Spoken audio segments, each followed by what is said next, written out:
Good morning, you're listening to Ebird Online, and I'm here with another review from 90 Day Fiance. This is Season 7, Episode 5, We Need to Talk. And for the first part of this review, I'm going to be looking at Blake and Jasmine. So I don't know what you guys think, but Blake and Jasmine have absolutely zero chemistry. And I'd go so far as to say that Jasmine is completely irritated by the very presence of Blake here on planet Earth. So I'm going to break down exactly what happened on Jasmine's first couple of days in LA, and then I'm going to go over what I think the future holds in store for this couple. So it's about that time. Of course, the eBird's going to ask you to subscribe. If you haven't done so already, please subscribe to my channel. I'm nearing my 15,000 subscribers mark, and I really want to hit the target, so if you haven't subscribed already, please just press that red button. And thank you so much, not to just all the people that have subscribed so far, but for all your fantastic comments. I will be looking at some comments that I've had thus far on this couple, because some of them have been very funny and very on the mark. Some of you should get your own YouTube channel. So we first see Blake and Jasmine, and they're in the hotel room. So as you remember, Blake booked a hotel room for the first few days before going back to stay with their parents, because their parents are quite strict, and Blake wanted some time to get intimate with Jasmine without mummy and daddy hanging around. So Jasmine's getting ready to go out, she's brushing her hair and putting on her makeup, and Blake's playing with a toy. No porno granny, not that toy, just a genuine toy that a child would play with. And I have to say that I think that Blake is extremely childish sometimes, and I can really see that this gets on Jasmine's nerves, as it would mine. And when the producers have a chat with Blake, they were trying to coax him into that awkward chat that these couples always have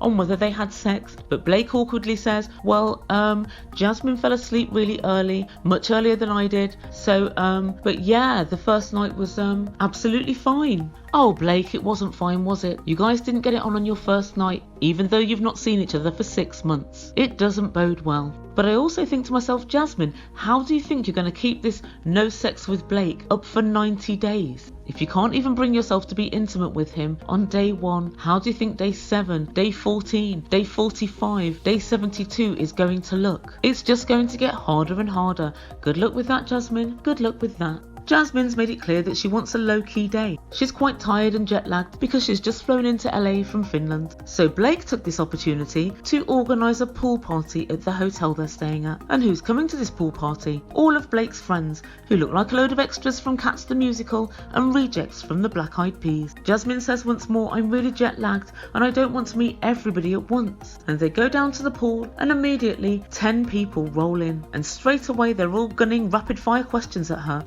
Where are you from? What do you want to see while you're here in LA? Do you like the heat? Why don't you drink? And you can see that it's all too much for Jasmine. She finds it really weird that there's such a big deal about the fact she doesn't drink alcohol. And to be quite honest, I kind of do too, because having been to LA myself, I did notice there's a lot of people on quite the little health kick there, and there's also lots of people drinking water and drinking juice and that sort of thing. So I do feel when I compare it to London as if it's very health conscious, and it's not that strange that she doesn't drink alcohol. But the only reason why it is a little bit weird is I've also been to Finland as well, and they're very heavy drinkers in Finland. I don't know if you guys know anything about what Finland's like, but obviously it's a Nordic country, and like Nordic and Scandinavian countries, at different times of the year you get very extreme amounts of sunlight. So in the summer you get almost, I don't know, maybe 20 or 22 hours a day of sunlight, and then in the winter you get almost 22 hours of absolute darkness. So drinking rates in Finland quite high, there's really high levels of alcoholism,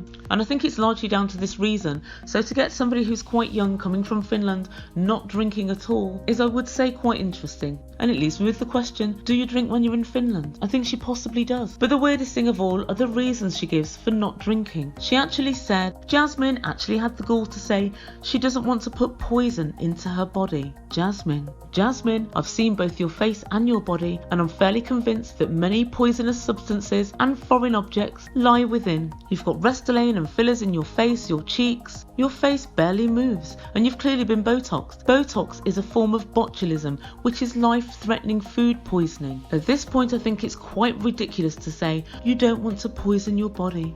And I don't know whether your breasts are your own, but if they're not, whether silicone or saline, breakage and leakage, and poisoning due to exposure are all very possible side effects. As far as I'm concerned, Jasmine, the only poison I'm worried about is the poison that you speak. But then Jasmine goes on to say she also also doesn't want to kiss Blake if he's been drinking. She doesn't want to have to taste alcohol on his mouth. There are a few other reasons that she doesn't want to kiss Blake as well.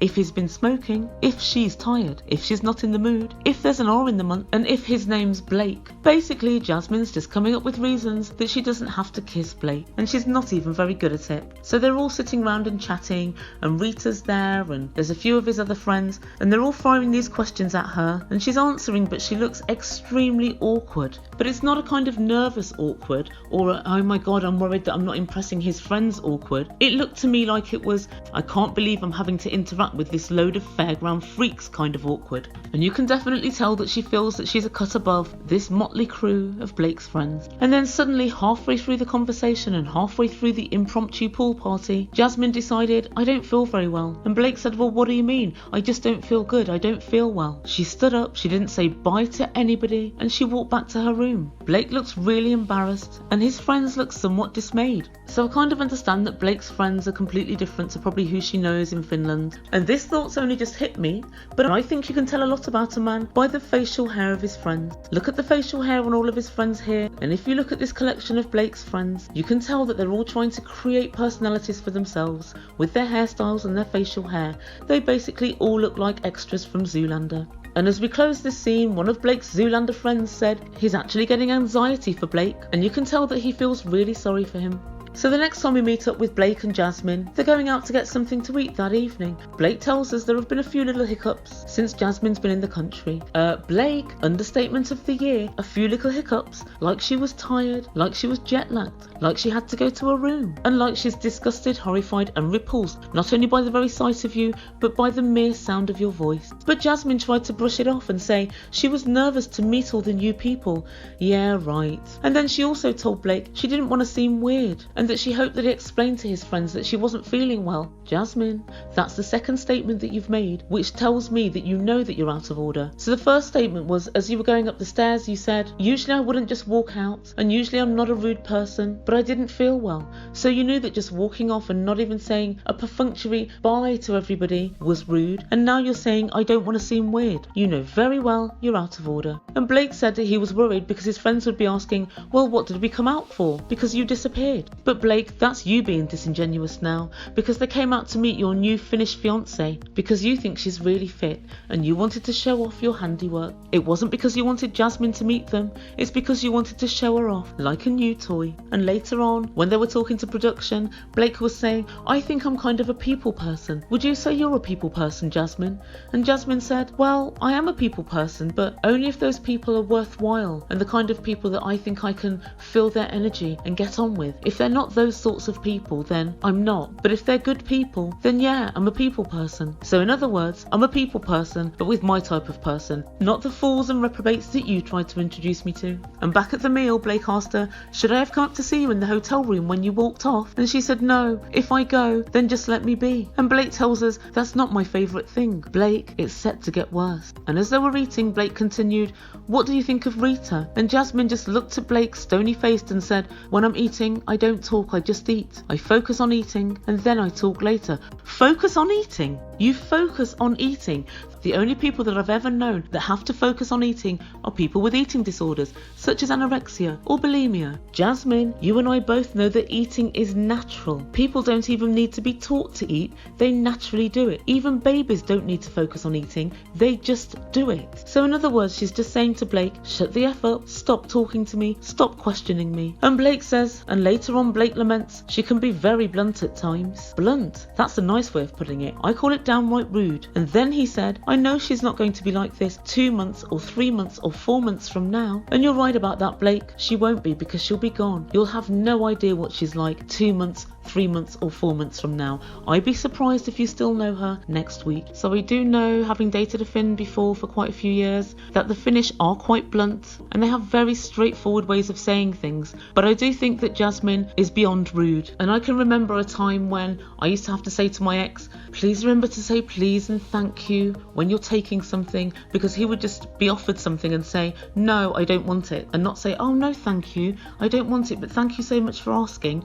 And so of course there there are some differences in the way that people speak, but I think with Jasmine, the way that she looked at everybody as if they were just so far beneath her spoke volumes, far more than her bluntness of phrase. So my take on this relationship is that it's one of the most ridiculous ones that I've seen to date. Most of the time when people are trying to get to come to America, they grin and bear their partner, or they have at least some small liking for their partner. This girl cannot stand to be even in the same room as Blake. So how is she going to make this work for 90 days? I think it's going to be virtually impossible for her to pull it off. I don't see how they're going to get married, and I don't see how she's going to stay for the requisite time required to actually get her visa. I'm guessing she's going to stave him off for as long as possible, hook up with her sister when she gets back from New York, hit the town, try and get with somebody else and try and get them to maybe file some paperwork for her, or marry somebody else and try and stay in the country with them. Other than that, I really don't know what her options are. And as for Blake, it's written all over his face that he knows it's not going well at all. They're not connecting on any meaningful level, they're not having a laugh. She doesn't even seem excited to be in LA. She seems as if she just can't wait to get away from him. And don't get me started on that body language. Guys, I feel a separate video coming up, because thus far, even though it's very difficult for me to see her micro expressions because of all the Botox in her face, what I've seen thus far leads me to believe that we're waiting for a car crash to happen. And Blake, sir, you're nothing but an embarrassment. It's almost as if he can't see the nose in the middle of his face. Blake, she doesn't like you. And it's like Blake needs a hard reset to factory settings. Surely he wasn't born this malfunctioning. So let me know what you guys think. How long do you think this couple can limp along for? When do you think Blake will wake up and smell the coffee? Will he wake up and smell the coffee? Do you think that Blake was unfair trying to get her to meet all 10 of his best friends at one time? And most importantly of all, what do we think is Jasmine's plan? Obviously she's not going to get married to Blake, but how do you think she's going to get to stay in the United States if she doesn't marry him? So please put your answers down in comments, I'd be very interested to hear. And then right at the end of this week's episode, we see a little excerpt from what happens next week, and it's Blake's mum and stepdad, and they're basically telling Blake they can't sleep together under his roof, and they're saying, you guys can't live here. Blake seems somewhat surprised, and I gotta say, I'm quite surprised as well, because his mum didn't say any such thing last week when we were hearing from her about the fact that she thought this girl was too good looking for Blake and Blake couldn't afford her. So if Blake can't afford her whilst living under your roof for free, how do you think that he's going to afford her when having to pay a rent in LA as well? Jasmine's actually saying they should have told us this before I even came over, and I've got to admit for once she's probably right. It's not very nice to spring it on you at the last minute, but I guess we'll have to see the episode to see if there was anything that Jasmine did that led up to this point. But I can hear you all asking, how do I know that he doesn't pay any rent to his mum at the moment? Well, of course I don't know, but one of my subscribers, Danny Inc., put in comments that Blake had blocked her, and she puts, he blocked me because I asked him if he was paying his mum rent, seeing as he lives at home, but he has money for Fendi and Finland females. And she goes on to say, if you're going to put your business out on the streets have the right to ask about it. Couldn't agree more, Danny. And she says, my hunch must have been right. And I think that she must have been right, because if you did pay your mum rent, you'd say, not that it's any of your business, but of course I pay my mum. So he's living for free, and now it seems he's getting evicted. So it's going to be extremely interesting next week to find out what exactly he's going to do and where they're going to end up living. I predict that Jasmine will go and stay with her sister, and that Blake will go and stay with one of the Zoolander extras, but we'll have to wait and see. Right, that's everything for now. Please don't forget, as I said, to subscribe to my channel. Please help to push me to that 15,000 subscribers mark, and thank you so much for all of your comments. Please keep them coming. I'll have another video out for you later today or tomorrow. Thank you so much for listening. You've been listening to Ebird Online. Ciao for now.